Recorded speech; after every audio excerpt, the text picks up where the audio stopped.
Hello, ladies and gentlemen. Welcome to another exciting episode of the Bulletproof Entrepreneur Podcast. I'm your host, Chi Odogu. On this segment of the Summer Personal Development Series, I am talking to David C. Baker. David is an author, speaker, and advisor, and he specializes in helping entrepreneurial experts make better decisions. So, what does that mean? Well, David is the expert, or he's the consultant's consultant. He helps people who rely on their intelligence and creativity to make a living, optimize their systems, their processes, and their thinking so that they can command premium pricing, they can be better positioned in the marketplace, and they can get better outcomes for their clients. We had a wide-ranging conversation on this episode of the podcast about David's background, how he got started in consulting, and why he decided to specialize in the niche segment of consulting, which is basically consulting about being an expert to experts. So this is one that you are not going to meet, especially if you are a management consultant, some type of thought leader, entrepreneurial speaker, trainer, and someone who relies on their own intelligence and creativity to come up with solutions to problems in the marketplace. This is one episode where David breaks it all down, and his book in particular helps you understand what it means to be in the business of expertise. I had so much fun talking to David on this episode of the podcast, and I think you're going to get a lot out of it. And of course, if you want to contact David, you can always reach him. By the time you listen to the end of the show, you'll know how you can find David, and you can get his book on Amazon and wherever books are sold. So with that said, I'm going to transition off into the episode now. So here is David C. Baker on the business of expertise. Hey everyone, welcome to another exciting episode of the Bulletproof Entrepreneurial Podcast. My guest today is David C. Baker. David is an entrepreneurial advisor and speaker who teaches entrepreneurs how to leverage and profit from their expertise. He's a thought leader and master consultant that helps clients around the world, especially clients in the knowledge workspace, leverage their expertise to create profitable outcomes for themselves and for the companies with which they operate. He's a regular speaker. He's spoken at TED. He also spoken at Harvard. He's worked with Adobe and several other international companies. He's a noted keynote speaker. He's spoken at so many international conferences. He's written his fifth book titled The Business of Expertise: How Entrepreneurial Experts Convert Insight to Impact and Wealth. I'm pleased to have him on the show today to tell us a little bit about himself, his business, and his entrepreneurial journey. And just one quick fun fact, David actually grew up with a tribe of Mayan Indians in a remote village in the highlands of Guatemala. He's a helicopter pilot as well as an airplane pilot and an avid photographer. So I think David has reached the end of his creative spectrum, being that he has such a very wildly versed background. So David, welcome to the show. Thank you. It's really good to be here. I've been looking forward to this, and just listening to all that stuff, I'm just tired just thinking of all the things I've tried to do at a passable level. I'm just exhausted listening to it. So it's nice to take a break and just talk on the phone for a while. Yes. So David, how did your adventures in entrepreneurship get started? How did you become like a master consultant to consultants?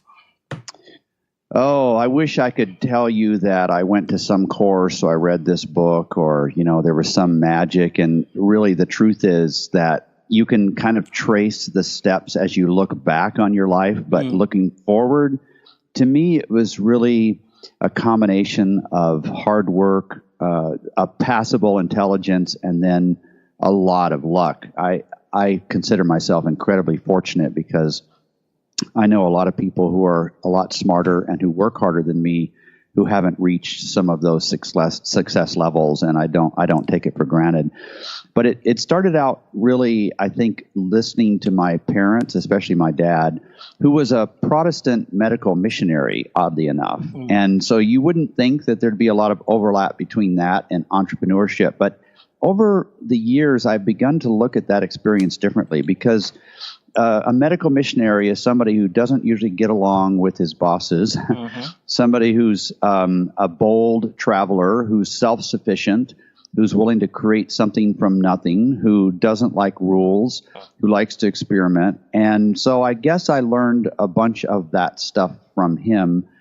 And then, I followed the same path that every kid does, I think, mowing lawns and those sorts of things. And it wasn't until later when I started to be able to tie some of those risky decisions to making money. But I'm really grateful to be in this place. I consider myself to be so fortunate to be learning from really smart people every week, where I sit down with a new consultant or a new advisor. And as I try to solve their problem, I'm discovering their unique approach to pattern matching and thinking and intelligence and expertise. So it's great. Wonderful. Nice. Now, let's unpack a little bit about that experience. Talk about being raised for 13 years with Mayan Indians in Guatemala. What were some of the lessons you got out of those 13 years of living there away from Western world? I'm sure you were born in the U.S., correct? Yes, I was born in the U.S. I was 4 when we left. Yes. I have a middle brother who was also born in the U.S., and then I have a young brother who was born in Guatemala, where we lived. I would say the primary lesson was really self-sufficiency. We think of it as self-sufficiency because we're used to having so much around us. Those folks, the folks I lived with, wouldn't consider it self-sufficiency. They would just consider it living, I suppose. So we had to grow most of our own food. We didn't have electricity or running water, so we had to figure that stuff out. Figure out how to tap the water supply underground. We had to bring a diesel generator in. We were trapped for 6 months at a time because of some hurricane that came through. So it's just really one experience after another of just having life happen to you and not having a safety net. And a lot of people, it was also during the Civil War, during the late 60s and early 70s in Guatemala. So, tens of thousands of people were killed. So it was really quite a dangerous time in that country's history as well. But just learning how to let life throw things at you and not letting it knock you off center, so to speak. And I think that's been something that's been helpful to me as bad things or less than good things have happened. Realizing, I tell myself this all the time. It's like, what's the worst that could happen when some disaster strikes? Well, I mean, I could be dead. I guess that's the worst. But if I'm still alive, what's the worst that could happen? It's like, well, I'm homeless. I'm wandering the streets. And could I live that way? And the answer is yes, I could. So I'm not too afraid of experimenting and losing what I have because I'm not super attached to it. I enjoy it. And I think it comes from living a life like that where you didn't take anything for granted. If you wanted a hamburger, well, you had to go get the cow and kill it and grind it up.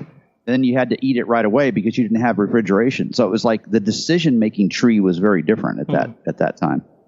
And then you left that environment, went to college, went to grad school, started working, and then eventually started your own business, which was a marketing agency. But in your book, you confess that the marketing agency wasn't doing well, and you actually had the itch to do something else. And that's kind of when you stumbled kind of into advising other marketing agency principals on how to become better principals in their agencies, correct? Right, exactly. Yeah, my firm, I'm not consulting with other agencies because I ran some brilliant firm. It wasn't that way at all. It was a very, very average firm. And when I think back over the things I learned during the 6 years of doing that, I do not remember too many of the lessons that came from the things I did well. And there were some things that I did well. What I do remember, and they're just seared in my brain, I'll never forget them, are the things I did really poorly. And so those lessons stuck with me, right? And I could carry those over immediately into my work with other clients. And so we have this crazy idea that we have to have been successful in every single area before we can help somebody else. That's not the case, right? We can learn from our own mistakes, learn from the mistakes of others. So my first real entrepreneurial venture was really the 6 years running an agency. But my first super successful entrepreneurial venture was taking the mistakes that I made during that time and being able to apply them with other clients. one of the things that I had learned early on was that I was not going to compromise on my positioning and on what I felt like the money was worth. And so I don't remember if I talk about this in the book or not, but for the first 6 or 7 months of running this business, I wasn't sure that there'd be enough work to really keep me busy. And so I had a part-time job because I didn't want to compromise. Like, panic is the father of financial compromise, right? And I didn't want to feel that compromise. So just started doing this until it took off much quicker than I anticipated. And I've been blessed by making those right positioning decisions, working really hard, and learning from a lot of people. I love how you said that, because like every other entrepreneur, you know that the first thing you need to do when you start a business is you need to make sure that you're able to get clients to pay your bills. But if you're not able to pay your bills, then you're afraid of having to go get a job to support you, or taking any business that comes through the door, which could actually force you to do things you don't want to do. But you were able to balance that out and say, I'll have a part-time job, which will give me some run rate or run room until the business is able to scale and support itself and do exactly what I want it to do. So in that process of starting this business, was that when you started getting the inspiration to write this book, The Business of Expertise?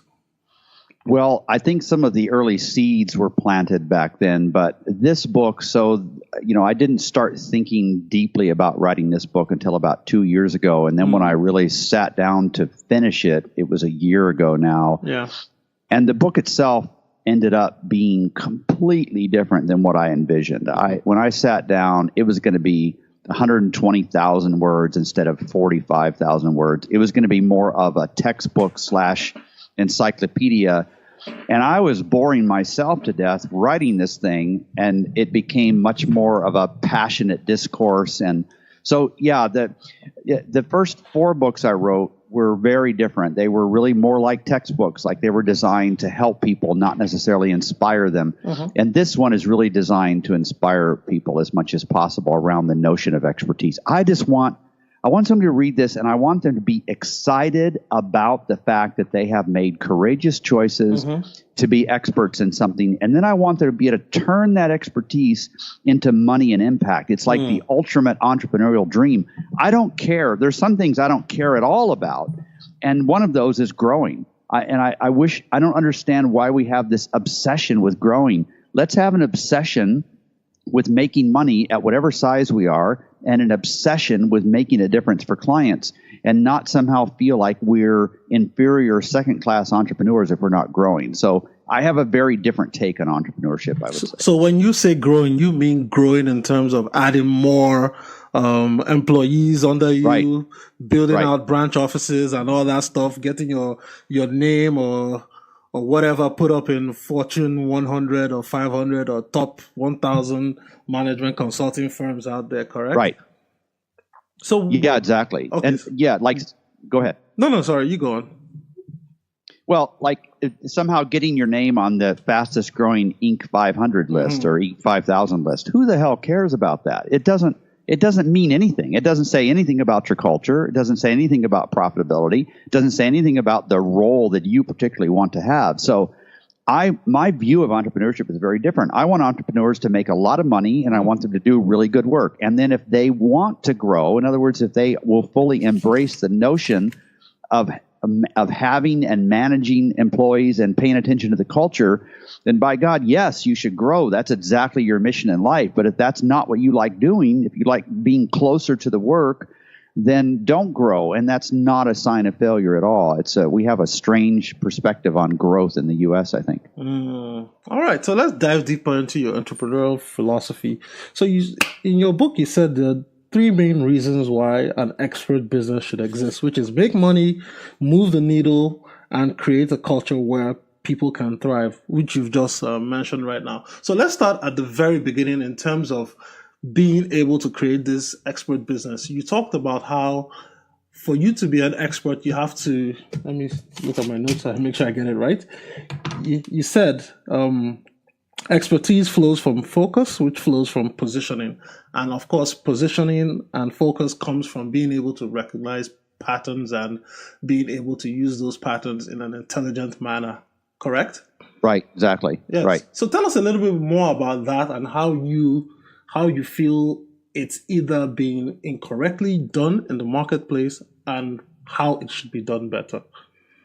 So fundamentally, we have to create a positioning that would not allow our prospective clients to find too many suitable substitutes for what it is we do.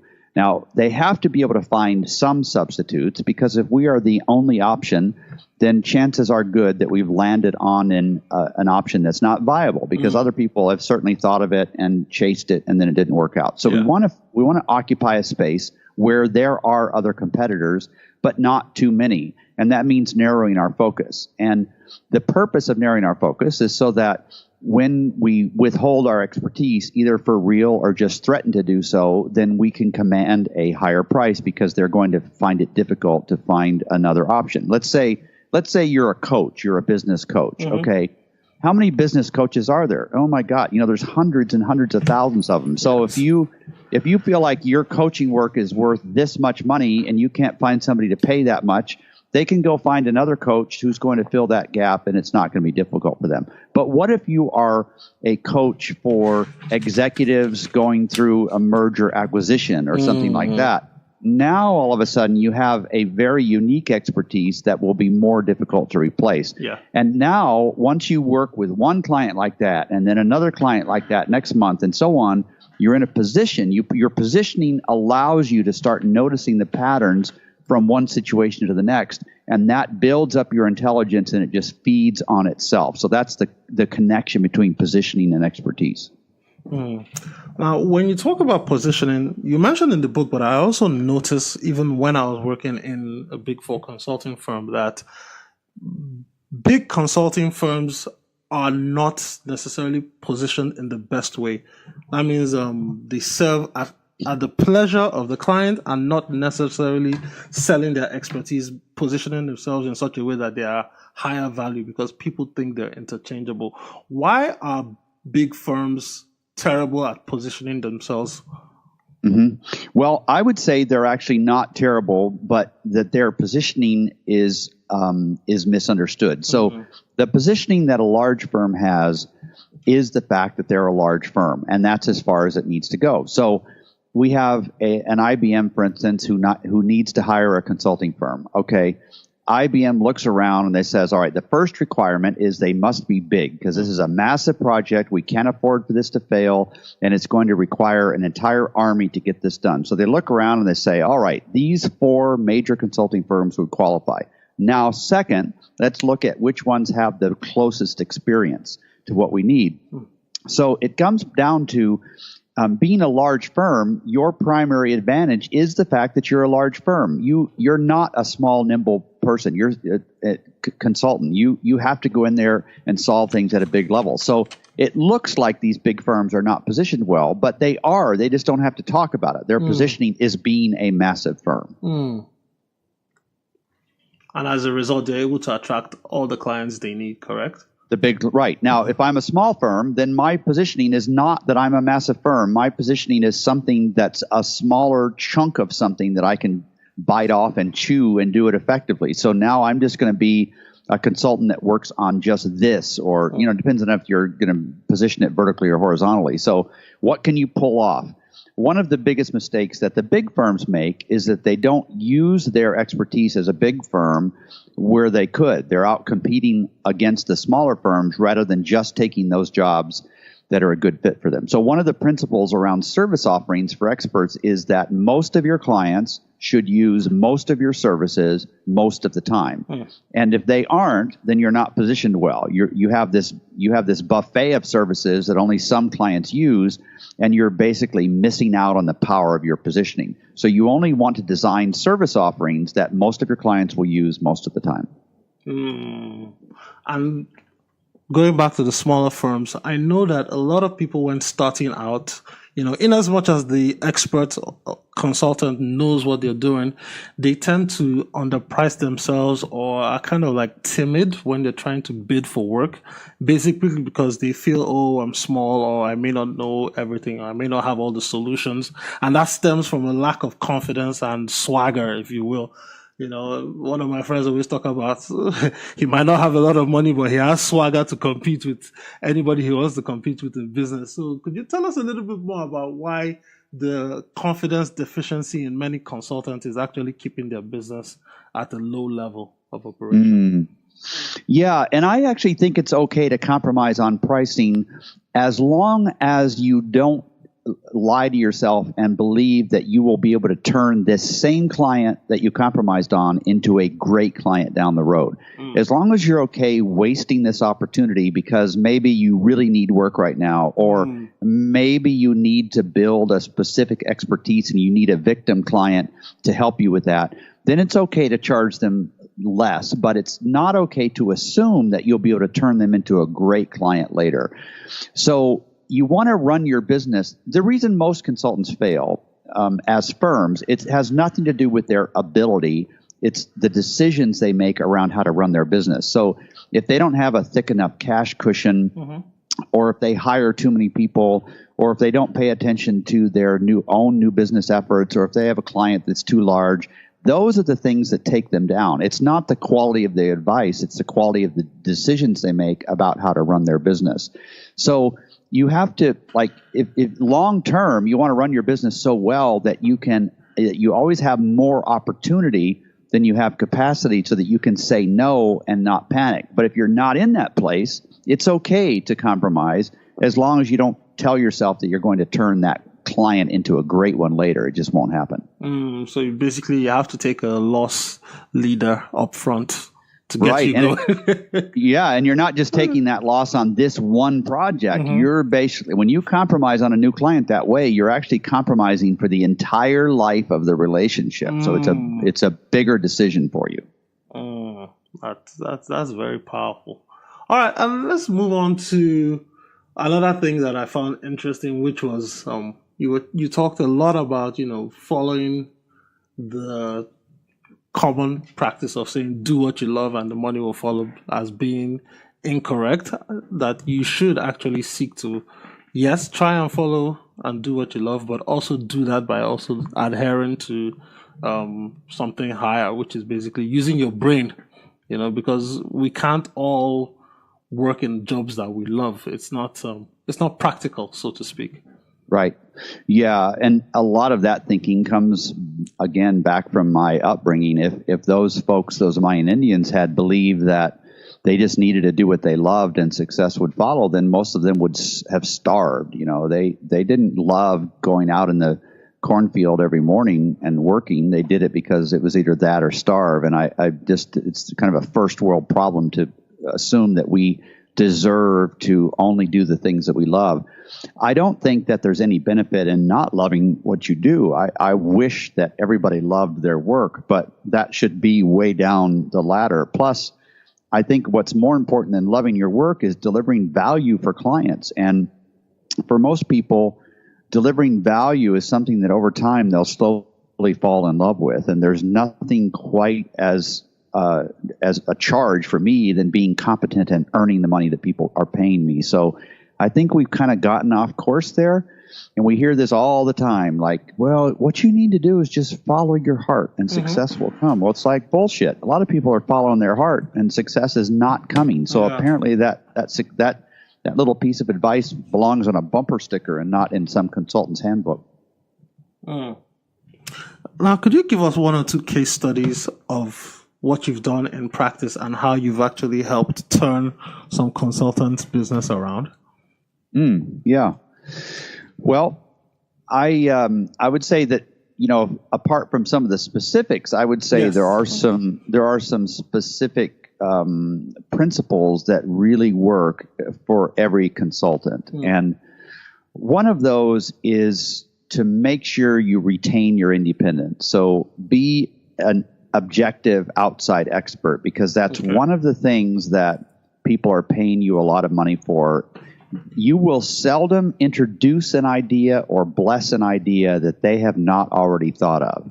That's not your job to bring new ideas to the table. Sometimes it is, but usually it's not. It's more to reaffirm their own instincts and their own thinking and to help them make a final decision. So that's one important qualification there. Another one is that in most cases, this doesn't feed our egos, but in most cases, the answers that consultants bring to the table are already at the company in the sense that the employees, the frontline workers, the ones doing most of the work in a disciplined setting, they already know what should change, and they have been saying the same thing. And now you're an outsider coming in and saying the same thing, and now all of a sudden they listen to you. You need to understand you're really the smartest. The way you can be very smart is to listen very carefully to what other people are already telling them. Another principle is to be kind, but always be candid. Even it's better to be wrong every once in a while than it is to not be candid with people.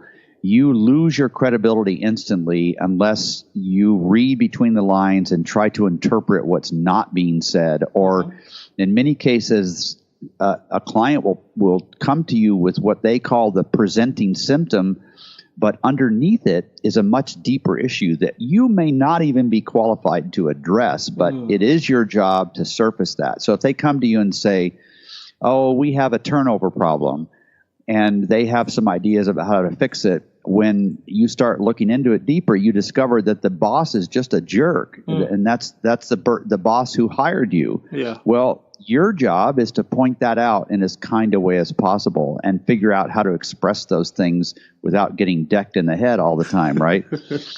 It's being a job of a consultant is really listening and being articulate and to be bold. It's not as much about brilliance as it is about those sorts of things. Yeah. And I know that, as you just mentioned this, I know a lot of consultants listening to this show will be saying, okay, yes, I'm supposed to go in there and say, okay, yes, if the turnover is high, but it's as a result of you being a jerk as a boss. Now, if I tell the boss that, I'm not going to probably get the second engagement from these guys. This is my one and done engagement letter with this company. Right. You know? So how can they balance being bold as well as, trying to get the next paycheck from the relationship? Yeah, and I would just give up on any hope of getting the next paycheck. I don't think that's your job as a consultant. Your job as a consultant is to do the right thing. It doesn't matter whether you get paid the second time. That's also why. So I've designed my own consulting practice very specifically. There are about 10 different rules there, and one of them is that all fees need to be fully prepaid. Oh, okay. And somebody asked me, well, that seems ridiculous. We don't do that with any other consultant. And I say it's not about cash flow. It's about me never wanting to hold back on being honest with you. And if you haven't finished paying me, then that's going to be in the back of my head. And I owe you complete honesty. So that's why it's set up that way. And if somebody hires me to work with them later, I don't care.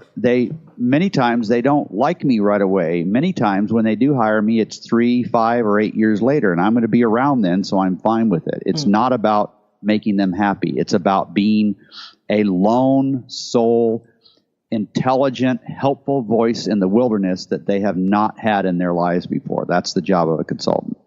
Wow. I mean, I got so much. I got a chill from hearing that. So tell us a few things, because I too am in the process of building a consulting business. I know people listening out there, especially those transitioning out of corporate into entrepreneurship, are thinking of using their expertise to earn a living from themselves. So tell us a little bit more about how to build a better and effective consulting business. You've already mentioned one invaluable advice, which I am going to try and follow, which I know may be hard for a lot of people, but could you share some other words of wisdom around building an expert business? Sure.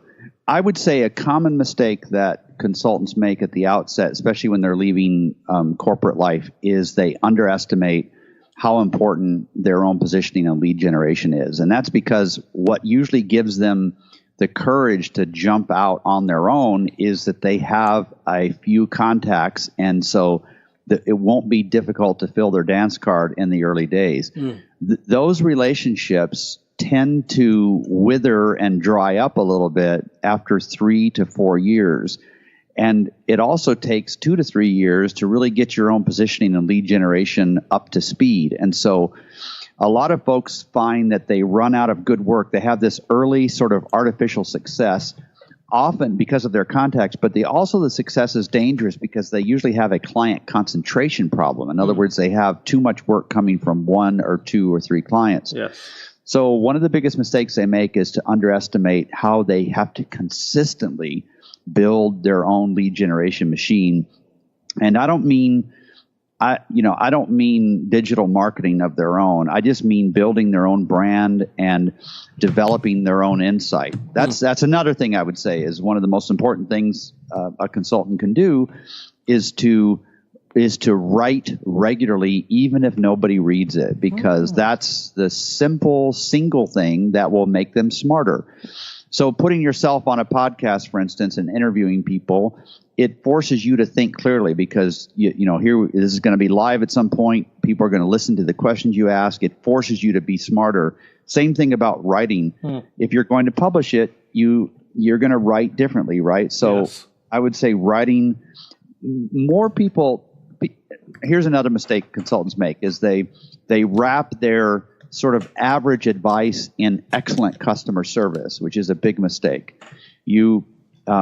Most of the great customer service, this notion of delighting customers, it's not what experts think about. The notion of delighting customers is usually masking some underlying poor positioning.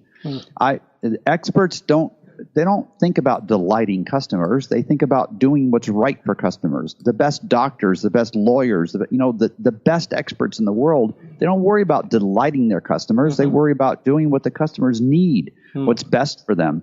And so, don't think that having great customer service is going to make up for some poor positioning on your part. It's just knowing what you're talking about will never grow out of style. And the more you keep thinking about getting smarter and smarter, the more it'll do for you. I love that. And as we start to wind down this show, David, I want to ask you a few wrapping up questions. Now, looking back at your career thus far, if you could do it all over again, if you could go back and tell yourself something and say, hey, man, David, we didn't do this right the first time. This is how you would do it to succeed faster. What would you go back and tell yourself? Well, I might not have spent 6 years full-time in grad school, but I don't honestly have all that much regret because it's easy for all of us to look back on our lives and see things we would have done differently. But it's impossible to see those things when you're in the midst of them. So I feel like I could have done 20 things in life and the other 19 would have had nothing to do with what I'm doing now. So no regrets. I'm fine with the way things have unfolded. And in terms of your business and your practice, you've talked a lot about that. You shared some very insightful words right now. But looking down the road in the next 5 to 10 years, do you think there's going to be a new incarnation or a new version of David C. Baker? Like, what do you think your plans are for the next 5 to 10 years based on the way the world is changing? Yeah, I just released a new website yesterday, so I guess that timing's pretty interesting. It's been 7 years since I'd done that. And I went away from branding as a company to branding as a person. I do think the world is moving in that direction. Yes. There's a certain degree of trust building between individuals and your clients. I want to be speaking and writing more, and I want to be consulting less. I always want to consult because that's what keeps me honest and forces me to think deeply, but I would like to do more writing and more speaking. So over the next 5 to 10 years, that's one of my goals for sure. And when you say writing, are you talking about writing more books or writing articles for magazines and whatnot?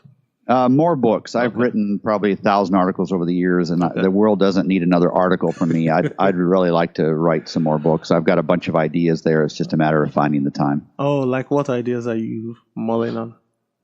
Well, I've always wanted to write a novel, and I don't have any idea whether I'm skilled at it or not. Chances are good I'm not, but I want to try it.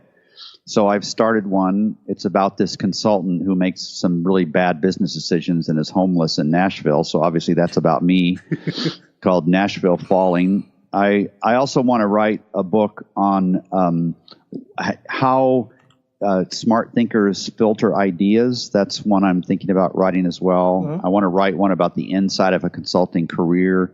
So I haven't settled on it, but I've set aside a week to do some writing coming up here shortly. So I'll spend most of the week deciding on what the book should be about for sure. Okay. And my last question along this line is, reading through your book, I noticed that you talked a lot about not liking the process of researching and getting the data for the book, but actually enjoying the process of writing the book because you get insights that come to you when you least expect them and whatnot. So talk to us a little bit about your writing process. So to me, coming up with the idea first and then doing the research, which means gathering all of it. And then next for me is really outlining. And that's all the hard work. After that, it's all fun. So to me, getting through the outline is sort of like putting the frame up of the house and the drywall. And then painting is like writing to me. Once I've got the research done and the outline done, then the writing, I write 2,000 to 3,000 words every morning, every day, and it takes me 5-6 weeks to write a book. But that's a little elusive because it may take me 2 years to do the research and the outlining, and the writing part is easy. But so I think all of us are very different, but that's just how my mind works that way. Wow, great. And with that said, David, we've reached the end of the show. I want to thank you for coming on to share your words of wisdom and your expertise with us. So before I let you go, where can people find you, get to know more about you, the book, and of course, your business? Sure. So the new website that just went live yesterday is davidcbaker.com. That'd be a good place to go. And then if you want to know more about the book itself, you can go, the most recent book, it's expertise.is, expertise.is. I also do a podcast called Two Bobs. I do that with a colleague of mine. And between those three things, that should keep you busy. Great. Thank you for having me. Appreciate it. And really I'll link enjoyed to it. all that in the show notes as we publish. Thank you so much for having me. Really appreciate it. Thanks a lot, David, for coming. Hey everyone, thanks for tuning into the show today. If you love what you hear on today's episode of the podcast, go to iTunes and leave a review and a comment. It helps other great listeners like yourself find the show. And of course, you can always find more episodes of the Bulletproof Entrepreneurial Podcast at www.odogwu.com.